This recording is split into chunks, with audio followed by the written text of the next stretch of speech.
Chapter 21 is called Be Real.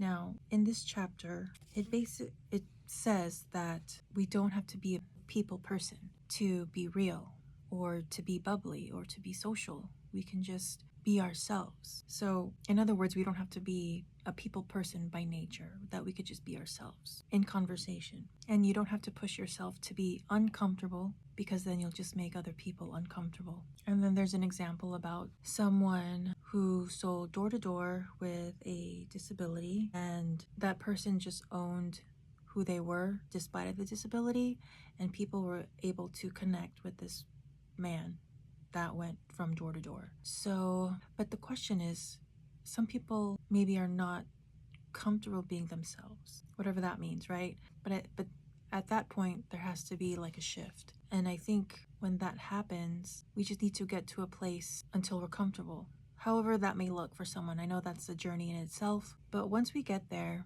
and comfortable speaking to one another, or put ourselves in an environment where we're social, that we need to interact with people, I think that will help break the barrier of being yourself. Do you know what I mean? Or if we're not used to being in crowds or connecting with people in person, I think we need to put ourselves in those situations. That will help us give that practice. Now, going back to the chapter, it says, and I quote, "The truth is authentic is not something you become, it's something you already are." So I think people will read how you behave. Like, I think people can feel whether you're being real to them or not. So just be real with yourself, and then you'll be real with other people. They also talk about integrity in this Be Real chapter. So they obviously define integrity. They break down the word. Integrity means being whole, that is, not being divided. And I quote, "Being whole means," okay, so what we say and do need to match in order to have integrity. If they don't match, you know that person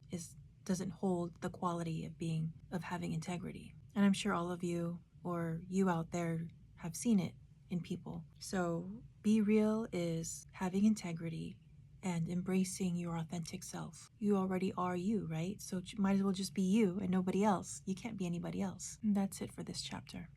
I'll see you in the next video. Chapter 22 is present or present, but I think they mean both because they talk about both. So basically, which word are we talking about? To present, to tell your story, explain your MacGuffin, or just existing in the present? So it's a little bit of both in this chapter. The authors of the book mention that giving information doesn't really give people value. It simply steals their time. And as I read this chapter, what they mean is not every information is important or relevant, and that you can get straight to the point, to the heart of what you're trying to say, and not waste time. It is about meaning, giving meaning. And they mentioned that in sales, and I quote, "Facts tell, but stories sell."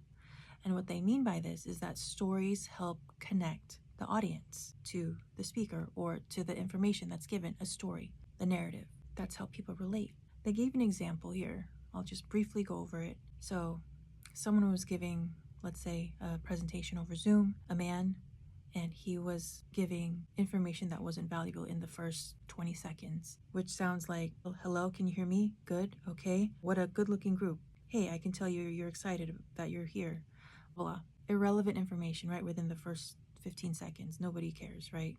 And so when you don't hold that attention, you lose your audience. And so the chapter goes on and says that even though he was in the right place, he basically lost his audience. There was no hook, right? There was no attention grabber in the beginning of his presentation. And later on in the chapter, I guess his name is Jack, he does another talk, but he goes straight to the point, straight to the story, straight to the presentation, which captures the audience's attention. He goes into a story about himself, which captures the audience attention, and that seemed to work. And so, I could read you the first sentence of his presentation. He says, in his presentation, "I still remember how it felt, the time it happened to me. It was 23 years ago. I was young and ambitious and nervous."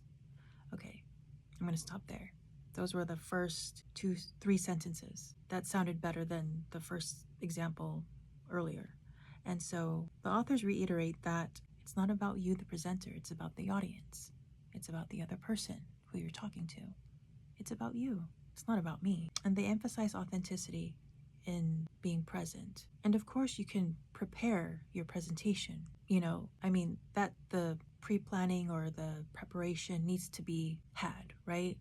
But you can deliver it in a way that is you, that is authentic. Make it your own. Make it come from the heart instead of like having a script, having a written script word for word, right? Maybe you can just do like a phrase or bullet point to where you know where to start and what story that you want to tell in your presentation. And I think this is a good chapter as well, because sometimes we think we have to be someone we're not, where when we're in front of the camera or like a Zoom or even in person, I think there's a sense of like professionalism that needs to take place, obviously, kind, you have to acknowledge the person, things of that nature. But when we interact, we can just be ourselves, our authentic selves. Of course, we got to read the room depending on who we're talking to and how we relate to them. But overall, this chapter emphasizes just be yourself and make it come from the heart. And I think people will know, if you're inauthentic or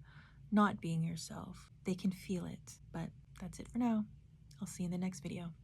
Bye. So chapter 3 is called Undersell. And in this chapter, the authors mention being overly excited, trying to convince your MacGuffin with using words like, believe me, trust me, take it from me. And you don't want to convince, because convince means to conquer, to overcome an argument, according to the chapter and the authors. That's what they wrote. And so it pretty much goes over that saying, it's better to underpromise and to overdeliver than the other way around, which I absolutely agree. When you're in the middle of buying something, with a salesperson, a sales associate, it's weird when they say, oh my God, you're going to love this shirt. You're going to, I have the exact same one that matches with, just overdoing it. I don't buy it, right? And you don't buy it. You want to stay level-headed, not too excited, not overly enthused, right? Because